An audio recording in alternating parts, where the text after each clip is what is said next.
Georgia khariiradeeda hadda soo fiirso waxaa arkaysaa in laba gobol ka go'an yihiin oo aysan maamulin. Labada gobol waa Abkhazia iyo Ossetia Koonfureed. Markaan ku leeyahay way ka go'an yihiin maahan sida gobolada kale wadamada kale ku yaalo ee raba inay go'aan, laakiin dowladda dhexe ee gacanta ku hayso jiishkaygu ay joogaan xukuumadeeduna ay ka taliso. Maya, kuwan dowladda Georgia gacanta kuma hayso, jiishkayguna ma soo gali karaan. waa dalal ka madax bannaan Georgia laakiin aanan la aqoonsanayn. Haddaba maxaa dhacay dalkan aadka u yar haddana inay laba gobol oo ka mid inay ka madax bannaanaadaan oo aanay gacanta ku haynin? Aan ku waramo. dalkan Georgia waa dalka ku yaala buuraha qawqaas ee u kala dhaxeeya dalalka Turkiga, Armenia, Azerbaijan, Ruushka. Dhinaca kale galbeedna waxaa ka xigto badda madow. dalkan Georgia badkiisu wuxuu gaadhayaa 69,700 kilomitir square, dadkiisuna waxay dhan yihiin 3 milyan iyo badh. dalkan Georgia wuxuu ahaa dalalkii ka midka ahaa Midowgii Sofiyeetka.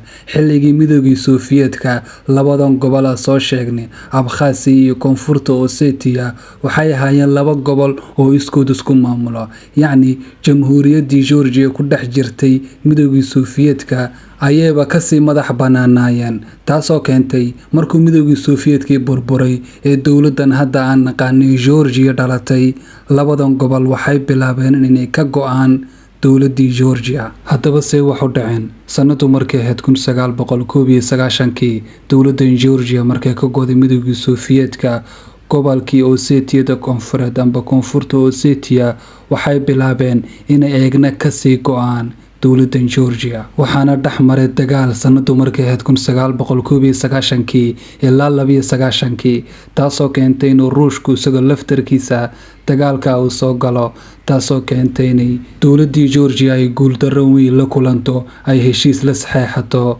Ossetia Koonfureed, kadibna ay iskaga baxaan askarteedu. gobolkan Koonfurta Ossetia markay la dagaalamayeen Georgia waxay rabeen inay ku biiraan Ruushka, sababtoo ah Ruushka waxaa xigo gobolkoogii kale waqooyiga Ossetia. waqooyiga Ossetia waa gobolkan ku dhex yaala dhulka Ruushka hadda ee ku dhajisan dhulkan kale Koonfurta Ossetia ku dhex yaala Georgia. haddaba dadka Koonfurta Ossetia degan waxay rabeen ima inay Ruushka ku biiraan ima inay dowlad madax bannaan noqdaan.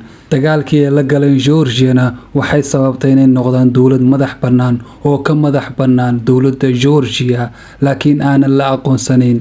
waxaa aqoonsan oo keliya haatay Ruushka. dadkan degan gobolkan Ossetiana, Ossetia Koonfureed iyo Ossetia waqooyiba, dadkani Georgian maahan, Ruushna maahan. dadkan waa dad Iiraaniyiin ah, af Iiraani ayayna ku hadlaan. Iiraani markaan ku leeyahayna, Iiraanigu maahan Iiraaniyiinta degan dalkan hadda lagu magacaabo Iiraan.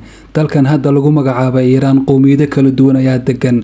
qowmiyadda ugu badanna iyo afka ugu badan ee yacni rasmiga ah waa afka Beershiyaanka.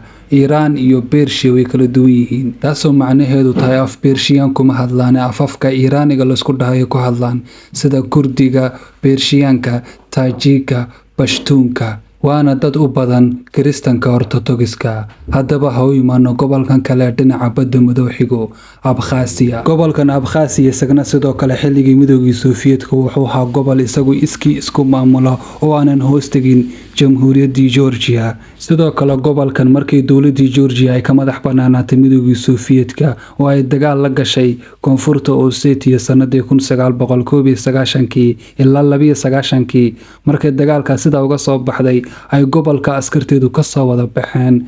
dhinacan kale galbeed Abkhazia ayaa dagaal uga furtay sanadii 1992 ilaa sanadii 1993.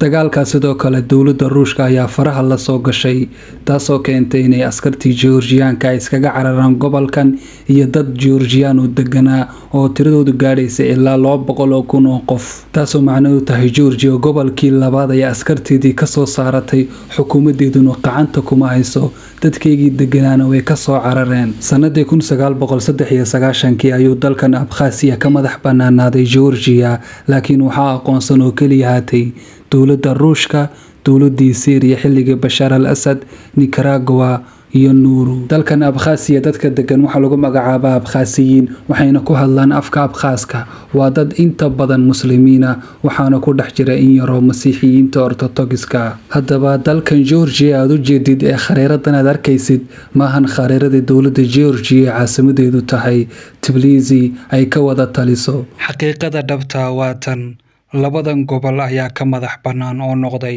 laba dal oo ka madax bannaan.